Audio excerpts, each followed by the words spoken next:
Welcome to the 40 Plus Fitness for Women podcast. I'm Lynn, your host, and today we're going to be looking at how to actually practically get all that protein in every day that you're supposed to be getting in.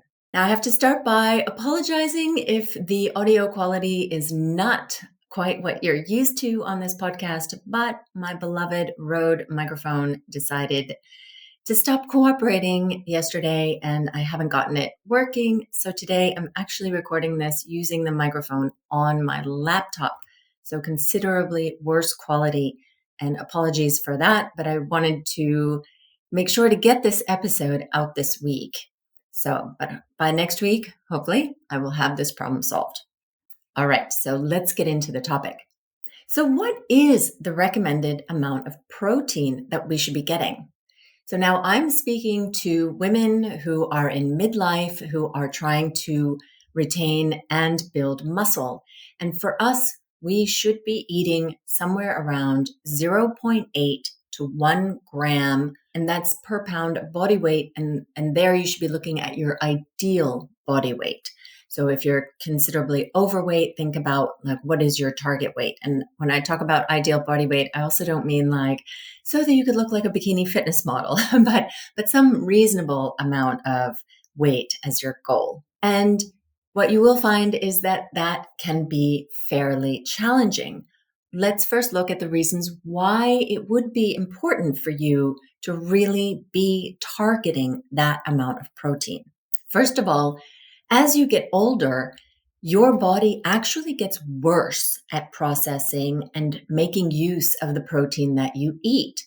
So contrary kind of to popular belief that you don't need so much protein as you get older, you should actually be eating more protein so that you're getting enough protein. I know my mother is awful at this. I keep trying to tell her that, hey, Mom, you have got to keep, eating protein and eating more protein. My father's making himself a steak.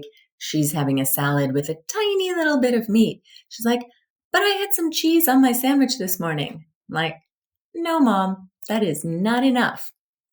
Anyway, so the second reason you want to be eating more protein is to help slow down the rate of your muscle loss as you age.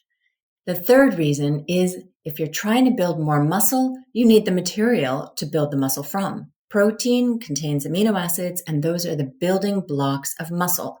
So trying to build muscle without enough protein is like trying to build a brick house without bricks. It's just not going to happen. And you need to be getting that protein in every day, if at all possible.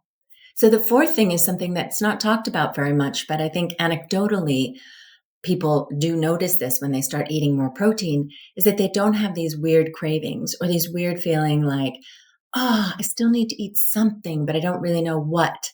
And then you start eating a little bit of this and a little bit of that, and no, you're not getting the satisfaction. That kind of feeling goes away. And at least for me, that's gone away completely. I no longer have those kinds of craving feelings.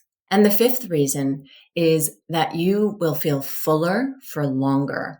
So protein helps you feel more satiated. If you have a meal with the same amount of calories, but more of those calories are from protein, you'll notice that meal will carry you longer than if it was just carbs and fats in there. Okay, so we went through the benefits of having more protein.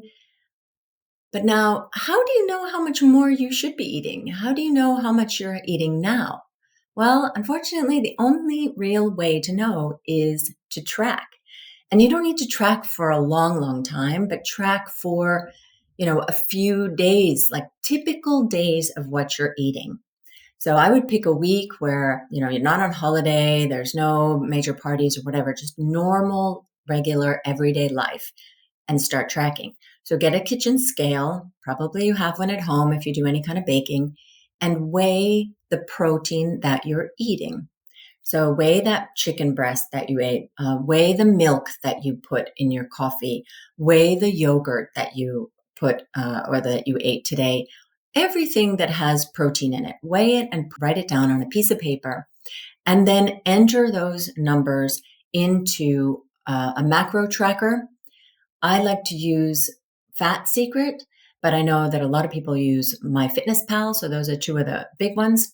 Then you have to enter those in. And yes, it is a pain in the butt the first time because, you ate that yogurt, then you've got to find like Dannon, 2% strawberry, yogurt, whatever. And then you input those things and you get a look at how much protein you have actually eaten in a day. And I am pretty willing to bet you are going to be quite a bit below what your ideal protein target is. But take a look at that so that you get a realistic idea of what you actually are eating. Because even if you're eating, you're having an egg in the morning and yogurt, and you're having a proper lunch, some kind of salad with chicken salad or whatever, and then you're having a real meal at dinner and this kind of thing, it may feel like, oh yeah, but I'm eating meat all the time. I'm having dairy, I had some nuts, whatever. When you calculate it, you will likely find that it is still below what your target needs to be. Okay, so basically that measurement that I just discussed is one that's hopefully going to light the fire under your butt to actually get going on trying to get more protein into your life. And the best way to do this is to be fairly systematic and scientific about it. Hey, if you're ready to start weight training but you don't really know what to do, I wanted to remind you about my self-study courses called Learn to Lift at Home and Learn to Lift at the Gym. They have everything you need to get started, including a program to follow and videos explaining how to do each exercise. Check them out on my website, www.befitafter40, that's 40.com/DIY, or check the link in the show notes. So I wanted to give you an example of how this works in practice so that you can do this for yourself. So for me, my target is about 140 grams of protein per day. And I have decided to split that into 5 meals. So I eat breakfast in the morning when I get up. I have lunch around 11 o'clock. Then I have a snack around 3 o'clock. I have a protein boost after my workout because I work out in the afternoon, early evening, and then I have dinner in the evening. And that kind of gets timed depending on when my workout is. So I eat 5 meals a day. I have 5 opportunities to eat protein. So if I've got the 140 grams a day target and I'm eating 5 meals, that works out to about 30 grams a meal, give or take, right? Okay, and then I need to throw in one other fact here. So Dr. Stacy Sims is a exercise physiologist and a nutrition scientist who's focused primarily on women. And she's really one of the world's leaders in fitness and nutrition for women in middle age. She's put out a book. She's been on a lot of podcasts. I'm hoping one day I'll have her on my podcast. And she also does trainings. And one of the things that she preaches is to get in that big protein boost right after your workout. So that's whether you've done a weight training session or a HIIT session or whatever, that women in particular need to be getting a high boost of protein right after that workout. And a high boost means 30 to 40 grams of protein. And what it does when you eat that 30 to 40 grams of protein is it shifts your body out of the catabolic state, where it is breaking down muscle, into an anabolic state, where it is building muscle. It also moves you from having higher cortisol levels to having lower cortisol levels. So it takes your body out of that fight flight kind of status that it's in when you're doing your training and moves it into the rest recovery mode. And that's important because once you've had your session, you want to start recovering from it. And as many of you have probably realized, that your recovery is not as fast as what it was when you were in your 20s and 30s. So you want to start getting your body in there a bit faster. So I do this by having about a 45 grams. So I go a little bit over Stacy's range, but 45-gram protein shake right after my training sessions, be that an aerobic or weight training session. And then if I have a rest day, I'll just have that at some point in the afternoon or evening, anytime, basically, just to get in that extra protein. And what that helps me do is makes it easier for me to get my protein dosage in for the day. Because if you start with my 140 grams, that is my daily amount that I'm targeting, and then I've gotten 45 in that protein shake, that means that I only have about 95, 100 grams of protein left that I need to get in those 4 meals, which are food meals. And that means that in those 4 meals, in each of them, I need to get about 25 grams of protein. And that's already like a way easier thing to do. So at breakfast, I'll have 2 eggs and some Greek yogurt or some skyr, and then I have milk in my coffee. And that already brings me to about 25 grams of protein. And that's not hard to do. That's perfectly normal breakfast. So for lunch, I make sure that I'm getting 150 grams of some kind of meat because I'm a meat eater. So I'll have chicken or ground beef or salmon or something like that, 150 grams of it. So that brings me about 30 grams of protein. Then I have that snack at about 3 o'clock in the afternoon, and that is almost always cottage cheese, non-fat, with tomatoes. And then I have like a slice of bread and maybe some butter on it.